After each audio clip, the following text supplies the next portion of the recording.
Emotional na ibinahagi ni King of Talk, Boy Abunda, ang nasabi nga pong di umano'y huling habilin ni Jobert Socaldito.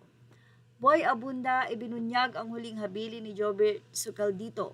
Gusto ko pag ako ay pumanaw, maayos ang aking libing.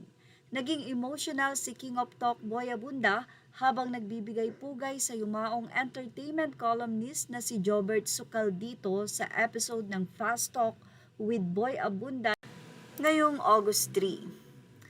Ayon sa programa, ibinahagi ni Boy na isa sa mga huling habili ni Jobert ay siya ang unang makaalam sakaling pumanaw ito.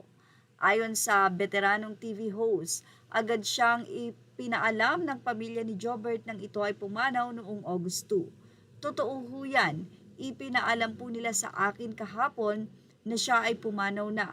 It was very difficult, say ni Boy. Ipinaliwanag din ni Boy na matagal nang may pangako siya kay Jobert, kaya nais nitong siya ang unang makatanggap ng balita. Ibibigay ko lamang po ang konteksto kung bakit gusto niya ako ang unang makaalam dahil parati niyang sinasabi, ang tawag po sa akin noon ay Sir. Sir, gusto ko pag ako ay pumanaw, maayos ang aking libing. At I promise to do that. Ayon kay Boy, hindi niya bibiguin ang kaibigang matagal niyang nakasama sa industriya at sisikapin niyang matupad ang ipinangako rito.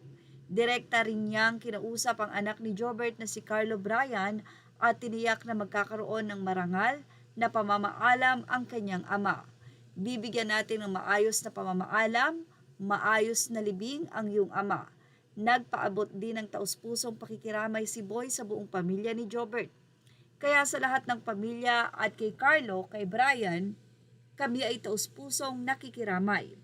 Sa kanyang paggunita, inilarawan ni Boy si Jobert bilang isa sa mga pinakatapat niyang kaibigan sa industriya ng showbiz.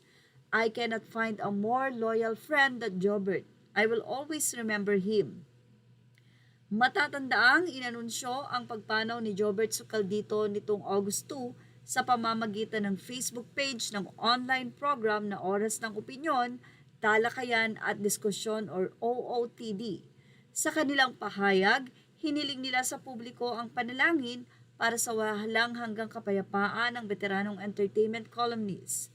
Samantala, maraming netizen ang naantig sa naging pahayag ni Boy Abunda. Pinuri nila ang kanyang katapatan sa kaibigan at ang pagtupad sa ipinangako niyang marangal na pagpapalibing kay Jobert. Isang patunay ng kanilang matibay na samahan sa loob ng maraming taon sa industriya ng showbiz. Thank you for watching. Images are all credit to the rightful owners.